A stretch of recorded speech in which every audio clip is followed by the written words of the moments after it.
Hey, welcome. Do you ever have those moments where you're just searching for the right words in a totally normal, everyday situation? That little pause? Well, today we're going to dive into the kind of real English that you'll actually use. We're going to break down some common conversations to help you speak with confidence no matter what life throws at you. All right, let's jump right in. Oh, yeah, we have all been there, right? Those small, everyday moments of panic. The washing machine just grinds to a halt mid cycle, you have a total digital disaster on your desk, or you're just a little short at the checkout line. But don't you worry. The good news is, by the end of this, you are going to have the exact phrases you need to handle all these moments like a pro. So here's our game plan. First up, we're going to tackle problems at home. Then we'll take our new skills out into the world, into public spaces. After that, we'll get into the fun stuff, connecting with friends. And finally, we'll wrap it all up so you can start practicing. It's a simple little journey to conversational confidence. All right, section one, solving problems at home. This is all about using language to handle those unexpected little crises that pop up, and turning that oh no feeling into a calm and cool no problem. Okay, picture this. You're working, you're totally in the zone, and then it happens. You knock over a glass of water and it goes everywhere, all over your laptop. That split second of pure panic. What do you say? What do you even do? Now, take a look at how this conversation unfolds. It's actually a really logical sequence. You start with the immediate crisis, right? I spilled water. Then comes that urgent, direct advice. Turn it off. That's followed by clear next steps to fix it. And finally, the conversation shifts to prevention. See? It's a perfect little path from total panic to a solid plan. And right there, in the middle of all that chaos, this is your golden question. What do I do next? It's so simple, so direct, and it immediately asks for guidance. It shows you're ready to fix the problem, not just freak out. Honestly, it's a fantastic phrase for pretty much any stressful situation. Okay, let's move on to the next household headache. You've got a full load of laundry going, and then all of a sudden, complete silence. The washing machine has just given up, and it's full of soapy, sopping wet clothes. Yep, another classic oh no moment. So when this happens, you've basically got two ways you can respond helpfully. The first is troubleshooting, asking a really simple question to see if there's an easy fix. It's kind of like the classic, did you try turning it off and on again approach. The second way is suggesting a bigger solution, when the simple fix doesn't work. One is a quick check, the other is calling in the experts.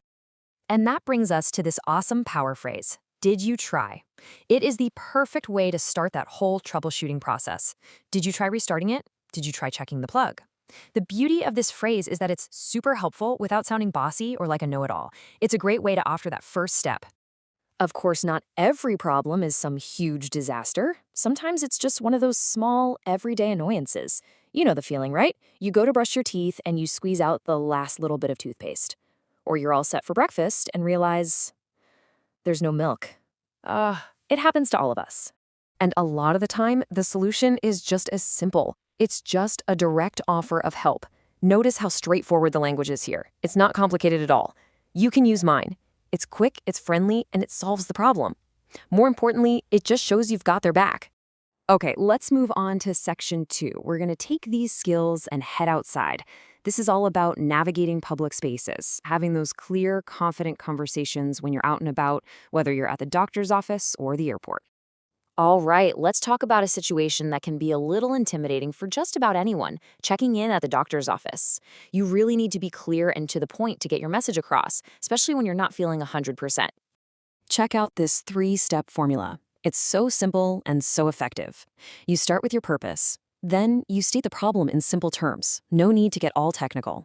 And, most importantly, you ask direct questions to get the info you need. Purpose, problem, question. It's a powerful little recipe for any professional setting. Now, this next one might just be the most useful, polite phrase in the entire English language. Seriously, this is your go-to for pretty much any request you have in a public space, from asking for more napkins at a restaurant to needing a new key at a hotel. Let's look at a perfect example. See how great that is? Can I get a blanket and a pillow, please? It's polite, it's crystal clear, and it gets you what you need. And you can swap in almost anything. Can I get a glass of water? Can I get the Wi-Fi password? This phrase is your key to making confident requests. All right, on to our final big section, connecting with friends. This is where we shift gears a bit. We're moving away from just solving problems and into building relationships, going from that surface level small talk to, well, real talk. This is the good stuff. Ah, what a classic conversation starter. When you hear this, you immediately know something interesting is coming, right? It's basically an invitation that says, lean in, I've got a story for you. It's the perfect way to jump past the boring how's the weather stuff and get right into a real chat. Okay, this one is really good. It's a subtle difference, but it's an incredibly important one when you're making plans. A direct statement like, let's watch a comedy, is okay, but it can sometimes sound a little bit like a command.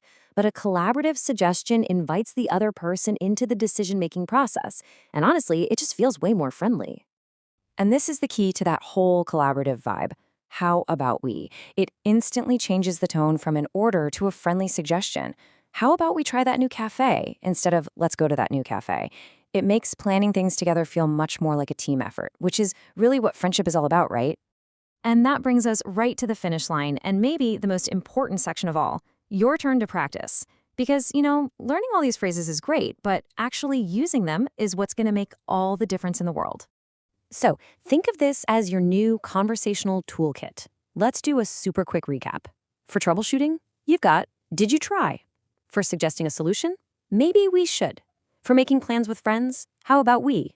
For asking for anything politely, can I get, please? And for starting a great story, did you hear about? Bam! 5 phrases that can handle a ton of everyday situations. So, the big takeaway here isn't just about memorizing these phrases. It's about getting out there and making them your own. So think about your own life. What do you have coming up this week? Maybe coffee with a friend? A trip to the store? So I'll leave you with this challenge. What conversation will you practice first? Go out there and give it a try. You've got this.